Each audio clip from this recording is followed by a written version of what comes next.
It seems that a big reason that atheism has become so widespread today is because many people have the wrong image of who God is. The viewpoint that wants to marginalize and rid the idea of God is one that doesn't view him in terms of perfect love, empathy, and desiring a relationship with me. So he's talking about why he believes people have these atheistic views. Go ahead. Absolutely correct. Mm-hmm. I would say along the lines of why are there atheists, I would say that's number 2 in the list. Number 1 reason is suffering, which can't be accounted for, which seems almost absurd.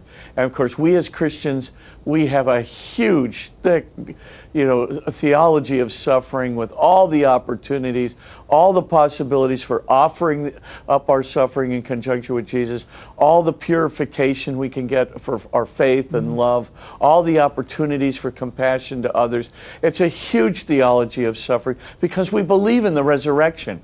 And so the main thing, the problem with the suffering reason for atheism is it feeds on itself, right? I'm an atheist because this suffering is inexplicable. But because this suffering is inexplicable and I'm an atheist, I don't believe in the resurrection, which is necessary in order for me to have a Christian interpretation of suffering. So it's just, right? It's a vicious circle, and I'm never going to be able to get out of it. Mm-hmm. I'm going to have to break out of it and look for, Jesus, the historical validation of his resurrection, right? By all the kinds of evidence that I can muster, the authenticity of the writing of the scriptures themselves, whatever. That's the first one, though, suffering. The second big reason is the one you mentioned.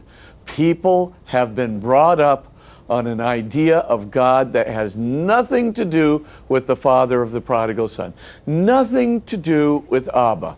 Nothing to do with a God who actually loves me, cares about me, wants to be in relationship with me. So they grow up with a notion of God where God is either, indifferent to their salvation, or they grow up even worse with the notion of God that I call the accuser. And the accuser is not God, he is the evil spirit. Mm-hmm. So of course, if somebody keeps pounding into your head that God just wants to send you to hell, or God, you get into some of those 18th century wonderful Jonathan Edwards type sermons, Okay. God, fire and brimstone. It just holds you in contempt like some loathsome insect hanging from a thread over a flame. Now, if somebody is telling you that this is how God views you, then you're in trouble. Because there's no way, you're going to either have a mental breakdown or you're going to say eventually, hey, I know a lot of human agents who have a lot more wisdom and love than God. Mm-hmm. Why? Because you have the wrong notion of God. I mean, a loathsome insect, that could only come, honestly, from the evil spirit. Mm-hmm. God holds you, he made you in his own image and likeness. He made you as beloved.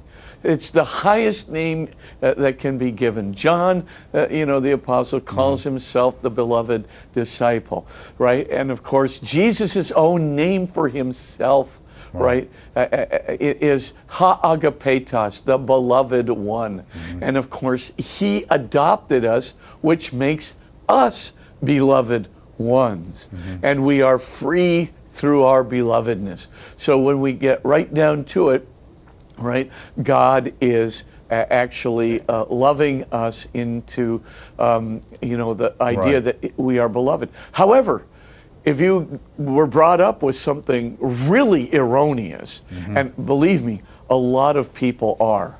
A lot of people are brought up with a notion of God who I couldn't possibly recognize from the preaching of Jesus.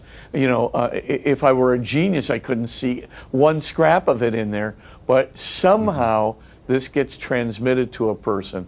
And I call those the 6 false notions of God. And I've got, my new book, The Light Shines On in the Darkness, chapter 2, in that book is called Who God Is and Is Not. Right. And I go through these false notions of God. The angry God, right? The loathsome or hateful God, right? The payback God. So, you know, something happens to you, got bad eyes. Well, that's because when you were 30, you went ahead and did this action, and now God is the vengeful God. I'm the retributive God. I'm going to get even with you, you little wretch, right? God the stoic, you know, I'm so sick and tired of your whining. I can't believe it, Spitzer. Lo, these many years, and you still have not learned harder, faster, better, more.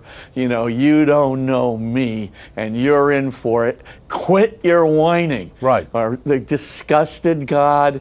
The disgusted God is another one.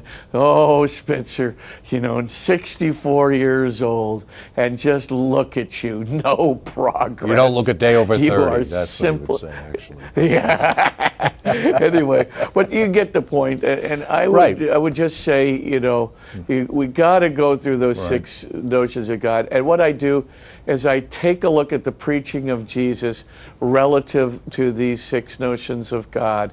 And of course, you know, the hateful God, especially that Jonathan Edwards loathsome insect, you know, and the disgusting God, the stoic God, these things, angry God, they're all, you know, so deceptive, and they're all incommensurate. And why would a God with the Father of the Prodigal Son? And why would a God who thinks of us that way want us to spend any time with Him, let alone eternity in heaven? That doesn't make very much sense, does it? Exactly, exactly. He certainly didn't need the revelation of Jesus to come to that fact. I mean, let's face it, all kinds of primitive religions had that view of God all by themselves.